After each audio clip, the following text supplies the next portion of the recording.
and so I hope it makes sense.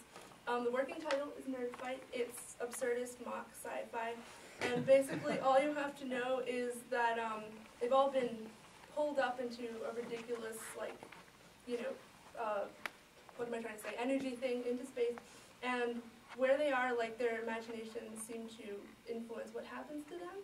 And this kid, Jake, is a 15-year-old nerd with a chip on his shoulder who likes to dress up in Star Wars costumes to take on the world.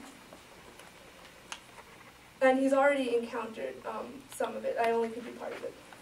The boy reached for his lightsaber and drew it. It was no longer a plastic Mattel replica, but the real thing, glowing bright red. He stared at it incredulously. Red? But I'm supposed to be green or blue. I'm a good guy. Yoda smiled, and as he stood, Jake noticed that the green man was growing taller at an exponential rate and darkening.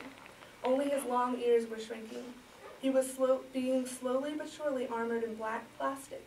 A grated mask fell like a sinister waffle iron from above onto his now much larger head with an airtight hiss, and a handsome black cape draped itself across his now broad shoulders. Yoda stood at Jake's height now. A stylish satin ribbon lined the bottom of the cape and swept the darkness that seemed to be serving as the ground. As the man paced, heel clicks echoed in the expanse. And Jake now heard that telltale asthmatic breathing.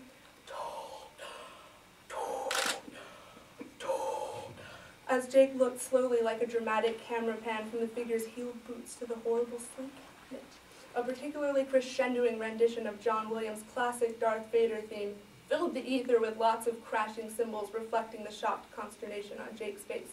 Dum, bum, bum, bum, bum, bum, bum, bum. The evil one extracted a green lightsaber, but held it lower to his side in a surrendering gesture, spreading his shielded hands. Jake held his red saber defensively aloft with both hands, swirling it like a baseball bat, awaiting an exceptionally difficult pitch, bouncing in his knees, ready for his first swing. An intense, determined, and dangerous, but frankly rather humorous look washed over the boy's pallid face, its caterpillar companions, that being his eyebrows, threatening to take life and knit themselves together, camping there permanently. "Why is yours green and mine red?" Jake spat, livid. "I'm the good guy here, you're the bad guy." Vader merely considered the boy for a moment. If Jake could correctly interpret Vader's expression through the plastic bug eyes of his helmet, he thought the villain looked rather amused. Now it was personal. "What the hell's going on here, Vader?" Jake pronounced the name with contempt and aimed a spit at his enemy's black boot. Miraculously, the saliva made a neat arch in the air and did a few loop-de-loops and somersaults before landing squarely on the left big toe with a loud, squelching splash. This should have angered Vader. He had a bad temper and was driven almost exclusively by his emotions. But what exasperated Jake the most is the fact that the insult didn't bother the cloaked figure in the least. In fact, he laughed. Merely a chuckle at first that became increasingly deep, rich, and musical, like warm, melted chocolate swimming lazily around a bowl. "What's so funny?" Jake demanded, inches away from the villain's mouth grill. Then he added, indicating his blood-red lightsaber, "I'm not afraid to use this." No doubt, agreed Vader personably, clearly amused.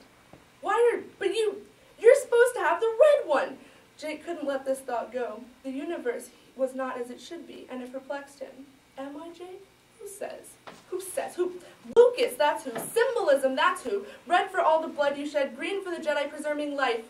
And stuff. Blood I shed. And who am I, exactly? Who are you? You're Darth... Let me remind you, Jake, how differently you treated me when we first met. But you were... Well, who are you really? Jake put his glowing weapon dangerously close to the machine man's chest. Are you going to kill me, Jake? Vader dropped his green saber to the floor, and its light disappeared. Jake moved a step, saber raised, but faltered. But well, they're not really real, right? I mean, they can't really hurt. Why don't you find out for yourself? Asked Vader, proffering his chest. Well, what is real, Jake? That's the real question, isn't it? Who are you? Jake's cheeks were burning and his whole face was flushed. His short, spiky hair was badly tousled from all the times he had run his hand through it in confusion and agitation that day. Ah, that is the question, isn't it, Jake? Who do you think I am? A better question might be, who are you, Jake? Vader's tone was growing more foreboding as he began to glide toward the boy, who waved his saber in front of him spastically as he backed away, sure he'd run into a corner. Oh, lovely, he just had. Jake wasn't going without a snotty retort in a fight. "Don't try to get me with your philosophical crap. Escape if you can!" Jake thrust his lightsaber at Vader, who jumped away with surprising alacrity. Vader let escape a bored and asthmatic sigh. We must.